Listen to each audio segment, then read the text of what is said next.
Hello everyone, कैसे हैं आप सभी। आई होप कि आप सभी अच्छे होंगे। मैं अजीत सिंह स्वागत करता हूं आपका हमारे यूट्यूब चैनल हेलो स्कूल में। तो हमने अपने प्रीवियस लेक्चर में मिरर फार्मूला के डेरिवेशन और उन पर बेस्ड कुछ न्यूमेरिकल्स कर लिए थे। और आज जो हमारा टॉपिक रहेगा वो रहेगा refraction of light and laws of refraction. मतलब रिफ्रैक्शन क्या होगा, रिफ्लेक्शन वाला टॉपिक हम अच्छे से कर चुके हैं। तो आज जो हम टॉपिक स्टार्ट करने जा रहे हैं वो टॉपिक रहेगा रिफ्रैक्शन। और रिफ्रैक्शन के साथ साथ हम समझेंगे रिफ्रैक्शन के कितने लॉज हो सकते हैं या फिर वो क्या होंगे। ठीक, उससे पहले यदि आपने हमारे पिछले लेक्चर नहीं देखे हैं तो मैं आपको रिकमेंड करूंगा कि आप प्रीवियस लेक्चर देखें, जिससे कि आपको ये वाला टॉपिक अच्छे से समझ में आए। क्लियर। तो आइए स्टार्ट करते हैं अपना लेक्चर। उससे पहले यदि आप हमारे चैनल पर नए हैं तो प्लीज़ चैनल को सब्सक्राइब कीजिए और साथ ही साथ बेल आइकन को प्रेस कर सकते हैं, जिससे कि आने वाली सभी नई वीडियोज़ की नोटिफिकेशन आप तक पहुँचती रहे। तो स्टार्ट करते हैं अपना लेक्चर रिफ्रैक्शन ऑफ लाइट। तो बच्चों आपने पढ़ा था रिफ्लेक्शन, आपने पढ़ा था रिफ्लेक्शन। रिफ्लेक्शन क्या होगा, जब भी लाइट ट्रैवल्स करती हुई या फिर मूव करती हुई किसी स्मूथ सरफेस पर टकराएगी या फिर स्ट्राइक करेगी तो वो उसी मीडियम में बाउंस बैक हो जाएगी। सेम मीडियम की बात चल रही है, सेम मीडियम में क्या हो जाएगी, बाउंस बैक। यही फिनोमिना जो था वो क्या कहलाता था, रिफ्लेक्शन ऑफ लाइट। बट अब रिफ्रैक्शन में क्या है, रिफ्रैक्शन में यह है कि मान लो देखो आपके पास क्या है, यहाँ एक गिलास का बॉक्स है। क्या है, गिलास का बॉक्स, और इसके अंदर क्या रखा है, कुछ ऑब्जेक्ट रखे हैं। क्या रखे हैं बच्चों, ऑब्जेक्ट। और यहाँ से लाइट ट्रैवल्स करती हुई आ रही है। ठीक, अगर लाइट इसके अंदर जाएगी तो यहाँ रोशनी कह सकते हैं, या फिर इसके अंदर जो ऑब्जेक्ट रखे हुए हैं वो आपको सीन होने लगेंगे। अगर लाइट इसके अंदर नहीं जाएगी तो इसके अंदर रखे ऑब्जेक्ट आपको सीन कभी भी नहीं होंगे। क्या रीज़न है, क्योंकि आपको पता है light is the form of energy which enable to us to see an object. मतलब लाइट जो है एक प्रकार की एनर्जी है जो हमको किसी भी ऑब्जेक्ट को सी कराने में हेल्प करती है। अगर यहाँ मान लो जैसे कि आप मुझे देख पा रहे हैं तो मेरे आसपास अगर लाइट है तो मैं आपको दिखाई दे रहा हूँ। अदरवाइज अगर मेरे पास आसपास लाइट नहीं है या फिर मुझ पर लाइट नहीं पड़ रही है तो मैं आपको कभी भी दिखाई नहीं दूंगा। यही रीज़न है, अगर किसी कमरे में या फिर किसी रूम में अंधेरा है तो उसमें रखे ऑब्जेक्ट आपको दिखाई नहीं देंगे। और जबकि जैसे ही आप कमरे में लगे बल्ब के स्विच को ऑन कर देते हो तो उसमें रखे सभी ऑब्जेक्ट आपको क्लियरली सी होने लगते हैं। सेम इसी प्रकार ये जो कांच का बॉक्स है, गिलास का बॉक्स है, इसके अंदर जो ऑब्जेक्ट रखे हैं अगर इस पर लाइट इंसिडेंट होगी या फिर इस पर लाइट आकर गिरेगी तो इसके अंदर जो ऑब्जेक्ट रखे हैं वो आपको दिखाई देने लगेंगे, अदरवाइज वो दिखाई नहीं देंगे। ठीक, चलो अब ये कांच का बॉक्स या फिर गिलास का बॉक्स ये एक अलग मीडियम है। ये क्या है बच्चे, एक अलग मीडियम। और यहाँ कांच के बॉक्स से बाहर क्या है, एयर। क्लियर। अब देखो यहाँ देखो ध्यान से, लाइट जो है वो एयर से चलकर कहाँ जा रही है, मीडियम मीन्स गिलास में। कहाँ जा रही है, गिलास में। तो जब लाइट किसी एक मीडियम से चलकर दूसरे मीडियम में एंटर कर जाएगी तो यही फिनोमिना जो होगा वो क्या कहलाएगा, रिफ्रैक्शन ऑफ लाइट। बट आपने पढ़ा था जब लाइट एक मीडियम में चलकर किसी सरफेस पर स्ट्राइक करने के बाद बाउंस बैक हो जाएगी, इसको हम बोलते थे रिफ्लेक्शन। बट ये क्या है, रिफ्रैक्शन। जब लाइट एक मीडियम से दूसरे मीडियम में जाएगी तो वो अपने पाथ से थोड़ा डिफ्लेक्ट हो जाएगी, मतलब अपने पाथ से थोड़ा क्या हो जाएगी, हट जाएगी। किसके कारण, क्योंकि आपको पता है कि एक मीडियम से दूसरे मीडियम में जाने पर लाइट की जो स्पीड है वो जाएगी चेंज। इसी कारण से लाइट का जो पाथ होगा वो हो जाएगा थोड़ा डिफरेंट, और इसी फिनोमेना को हम बोलते हैं क्या, refraction of light. Okay, I hope कि आपको ये बात समझ में आई होगी। तो हम बात करते हैं एक प्रॉपर डेफिनेशन की, उसके बाद हम बात करेंगे डायग्राम की, जिससे कि आपको ये अच्छे से क्लियर हो जाए। तो अगर प्रॉपर डेफिनेशन की बात करें तो हो जाएगी, व्हेन लाइट ट्रैवल्स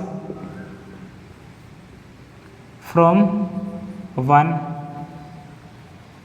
ट्रांसपेरेंट क्या होगा बच्चों, ऐसा मीडियम जिसके हम आर पार देख सकते हो, जैसे कि क्या हो जाएगा, गिलास। From one transparent medium to another transparent medium, its direction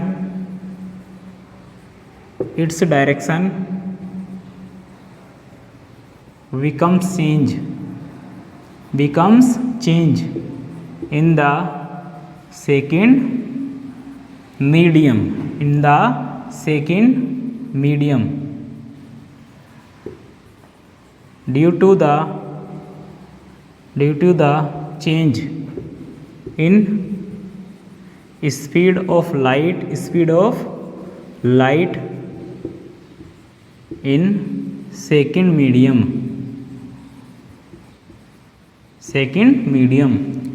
this phenomena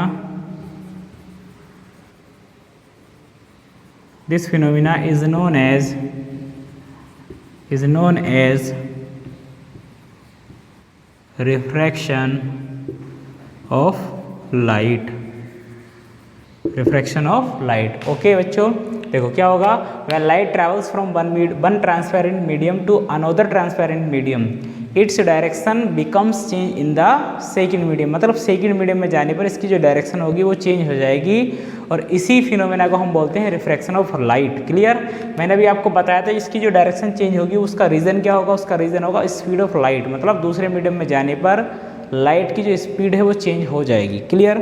अगर हम एक डायग्राम की बात करें होगा कैसे ये, तो देखते हैं। ये हो गया बच्चों रिफ्रैक्टेड सरफेस, ये रिफ्रैक्टेड सरफेस हो जाएगा और ये हो जाएगा नॉर्मल। ये क्या है बच्चों? नॉर्मल। यहाँ मीडियम है 1 और इसको नीचे, इस सरफेस से नीचे वाले को कह देंगे हम मीडियम 2। ओके, चलो अब यहाँ एक लाइट ट्रैवल कर रही है ऐसे, ये लाइट आ रही थी। अभी जैसे ही दूसरे मीडियम में जाएगी, देखिए ऐसे जानी चाहिए थी, बिल्कुल स्ट्रेट ऐसे, इस प्रकार ही जानी चाहिए थी, जैसे ही वैसे ही निकल जाती। बट इसकी डायरेक्शन दूसरे वाले मीडियम में जाने पर कुछ चेंज होगी। अब क्या होगा, या तो वो इस लाइन से थोड़ी नीचे हो जाएगी या फिर इस लाइन से क्या हो जाएगी, थोड़ी ऊपर। तो हमने कह दिया कि नीचे होगी, यानी कि डायरेक्शन क्या होगी इसकी, चेंज। बस इसी फिनोमेना को हम बोलते हैं क्या बच्चों, रिफ्रैक्शन ऑफ लाइट। उसके बाद अभी जो लाइट है इंसिडेंट हो रही है, इसको हम बोलेंगे इंसिडेंट रे।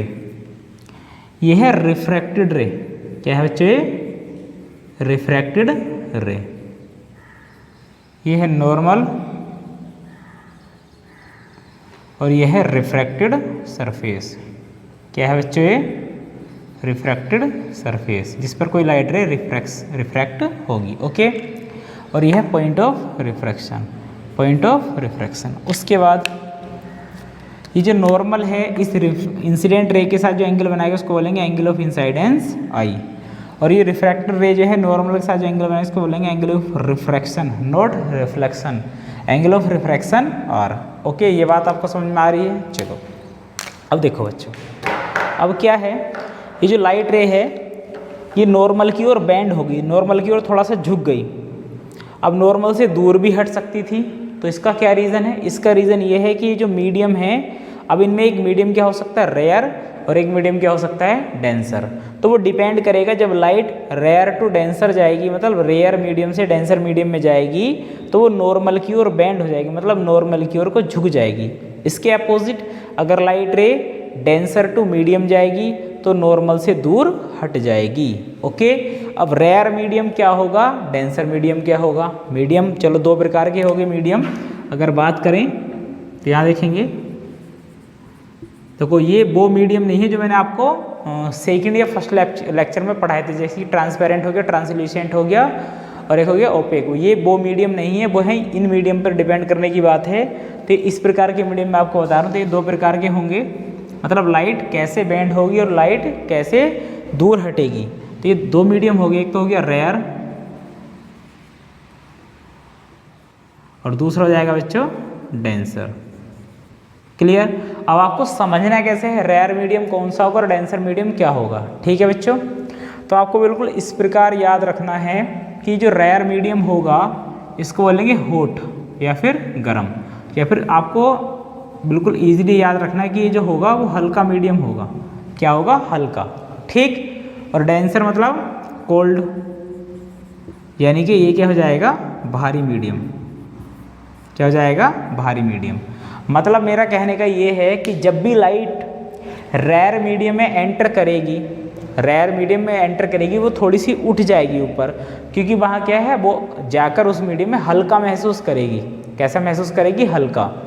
मैंने इसको हॉट क्यों कहा और इसको कोल्ड को क्यों कहा, इसकी बात अभी करेंगे हम।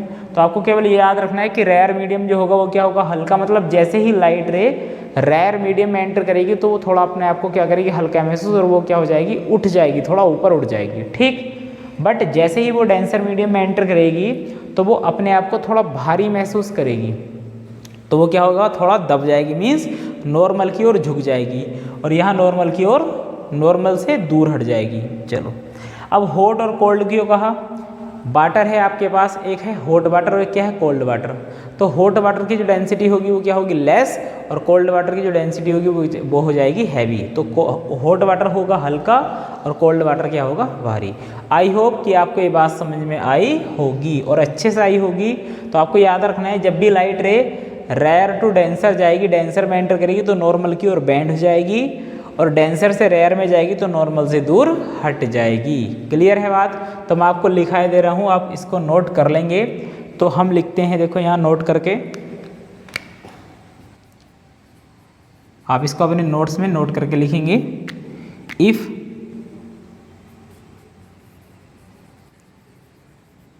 इफ लाइट रे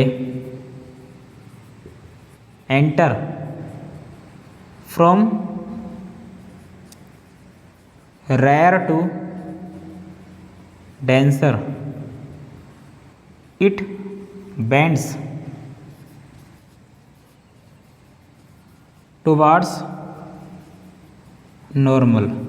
ओके, मतलब जब भी light ray rare to denser जाएगी वो नॉर्मल की ओर बेंड हो जाएगी। ओके, उसके बाद if light ray enter from, अभी रेयर टू डेंसर था, अब क्या होगा? Denser to rare, it wents away from the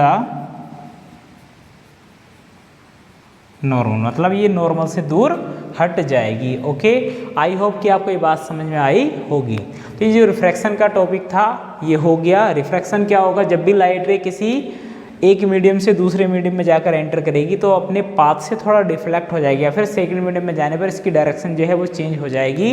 इसी फिनोमेना को हम बोलते हैं क्या बच्चों? Refraction of light. अभी जो रीज़न है, मतलब डायरेक्शन चेंज होने का रीज़न ये क्या है? वो रीज़न डिपेंड करता है किस पर? लाइट की स्पीड पर। मतलब दूसरे मीडियम में जाने पर लाइट की जो स्पीड है वो क्या हो जाएगी? चेंज। ओके, ठीक। उसके बाद अब ये जो मीडियम है, देखो दो टाइप्स के हो सकते हैं, वो क्या? रिफ्रैक्शन के थ्रू। पहला रेयर और दूसरा क्या? डेंसर। रेयर मतलब आपको याद रखना है हल्का, और डेंसर मतलब याद रखना है भारी। तो जब भी लाइट रे एंटर करेगी रेयर से कहाँ? डेंसर में, तो नॉर्मल की ओर लाइट रे बेंड हो जाएगी, नॉर्मल की ओर झुक जाएगी, नॉर्मल की ओर क्यों? और जब भी लाइट रे डेंसर से रेयर में एंटर करेगी तो नॉर्मल से दूर हट जाएगी। आई होप कि आपको ये बात समझ में आ रही होगी। ओके, ये बात क्लियर है? ठीक। तो बच्चों अगर इसके बाद हम बात करें तो एक चीज़ आपको याद रखनी है, क्या? अगर light ray, if light enter in denser from rarer, अगर लाइट रे रेयर से डेंसर में एंटर कर रही है, तो angle of incidence is always greater than angle of refraction, ये आपको याद रखना है। उसके बाद if light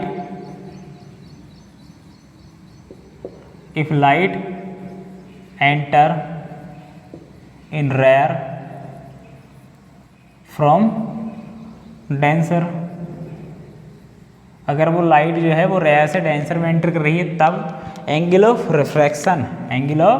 refraction is greater than angle of इंसाइडेंस।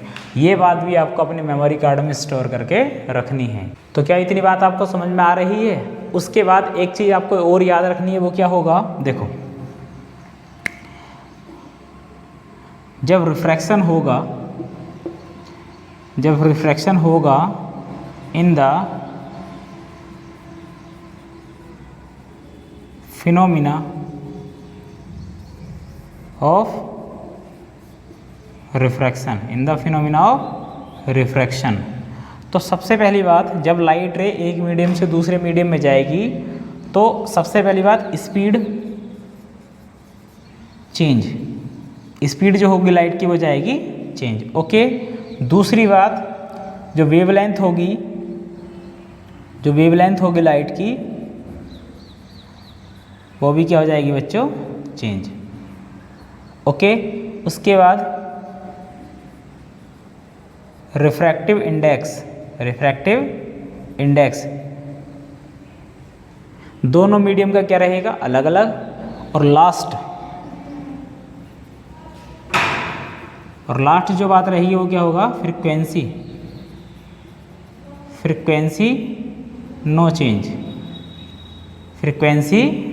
Okay, मतलब एक बात आपको याद रखनी है, जब भी रिफ्रैक्शन का फिनोमिना होगा उस कंडीशन में जो फ्रीक्वेंसी होगी लाइट की वो कभी भी चेंज नहीं होगी। ठीक, आई होप कि आपको ये बात समझ में आई होगी। तो आप इसका एक स्क्रीनशॉट लीजिए, उसके बाद हम बात करते हैं लॉज ऑफ रिफ्रैक्शन के। Okay,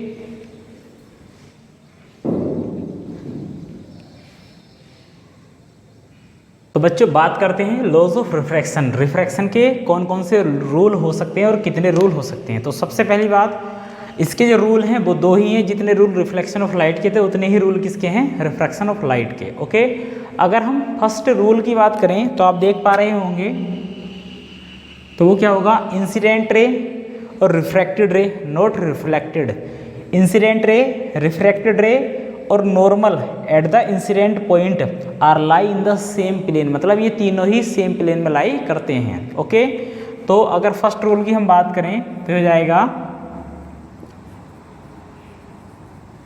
incident ray comma refracted ray and normal at incident point are lie in the same plane, मतलब तीनों ही सेम प्लेन में लाई करते हैं। ओके, अब इसका जो सेकंड वाला रूल है बच्चों वो बहुत ही मोस्ट है, वो है क्या, देखो वो क्या होगा, एंगल ऑफ इंसाइडेंस, मतलब एंगल ऑफ इंसाइडेंस की साइन और एंगल ऑफ रिफ्रैक्शन की साइन का जो रेशियो रहेगा वो क्या रहेगा, एक कांस्टेंट। अगर डेफिनेशन में बात करें तो क्या होगा, देखो द रेशियो ऑफ साइन, इसको नोट करेंगे, the ratio of sine of angle of incidence to the angle of refraction be a constant, that is, मतलब sine I, angle of incidence की साइन और एंगल ऑफ रिफ्रैक्शन की sine का जो ratio रहेगा वो क्या रहेगा बच्चों, एक कांस्टेंट रहेगा। क्या रहेगा बच्चों, एक कांस्टेंट। यही क्या है, सेकंड रूल, और ये क्या है, बहुत ही मोस्ट। ओके, अब इसको हम बोलते हैं बच्चों, एक इसका नाम है वो क्या है, स्नेल्स लॉ। इसका नाम जो है वो क्या है बच्चों, स्नेल्स लॉ। ये बहुत ही मोस्ट है, इसको हम बोलते हैं स्नेल्स लॉ। ओके, आप इसको याद रखेंगे, अगर आपको एग्जाम में आएगा कि डिफाइन स्नेल्स लॉ तो आपको क्या लिखना है, the ratio of sine of angle of incidence to the angle of refraction is always constant, this is known as Snell's law या फिर second rule of refraction. Okay, अब ये जो कांस्टेंट है एक वैल्यू भी होगी, मतलब कांस्टेंट है तो कुछ ना कुछ तो होगा, तो ये कांस्टेंट जो होगा वो क्या कहलाएगा, this constant is known as refractive index, refractive index between both mediums, मतलब ये जो कहलाएगा वो कहलाएगा refractive index between both mediums. उसके बाद अब इसको हम क्या कहेंगे, और देखो इसको हम कहेंगे रिफ्रैक्टिव इंडेक्स, आर आई का मतलब refractive index of second medium with respect to first medium. Okay, मतलब सेकंड मीडियम का refractive index with respect to first medium. अब इसको याद कैसे करना है, जब भी लाइट मतलब जिस मीडियम से जाएगी उसके रेस्पेक्ट में जिस मीडियम में जाएगी उसका रिफ्रैक्टिव इंडेक्स। तो अभी क्या है, यहाँ फर्स्ट मीडियम से सेकंड मीडियम में जा रही है, तो सेकंड वाले मीडियम का refractive index with respect to first medium. Okay, तो अब इसको हम कैसे लिख सकते हैं, देन इसको हम लिखेंगे sine i upon sine r. Okay, इसको हम लिख लेंगे 1 म्यू 2। म्यू क्या है, रिफ्रैक्टिव इंडेक्स, और 1 2 से रिप्रेजेंट करेंगे, मतलब अगर पहले लिखा है तो उसके रेस्पेक्ट में है और बाद में लिखा है तो उसका, मतलब refractive index of second medium with respect to first medium. इसको और लिखने का तरीका क्या है, इसको लिखेंगे म्यू 2 अपॉन म्यू 1। 1 म्यू 2 को लिखेंगे म्यू 2 अपॉन म्यू 1, मतलब म्यू 2 मतलब सेकंड मीडियम का रिफ्रैक्टिव इंडेक्स और म्यू 1 क्या हो जाएगा, फर्स्ट मीडियम का refractive index. Okay, I hope कि आपको ये बात समझ में आई होगी, तो आप इसका एक स्क्रीनशॉट लीजिए। तो प्यारे बच्चों, आज का लेक्चर हम यहीं पर फिनिश करते हैं, और अपने नेक्स्ट लेक्चर में हम पढ़ेंगे रिफ्रैक्टिव इंडेक्स को ब्रीफली। रिफ्रैक्टिव इंडेक्स क्या होगा, कितने टाइप्स का हो सकता है, इसकी डेफिनेशन क्या होगी। ओके, और इससे किस प्रकार के क्वेश्चन एग्जाम में पूछे जाते हैं। यदि आपको वीडियो अच्छी लगी तो लाइक करना और ज़्यादा से ज़्यादा शेयर करना और चैनल को हमारे सब्सक्राइब करना। जब तक के लिए ऑल द बेस्ट, मिलते हैं एक नई वीडियो के साथ। जय हिंद।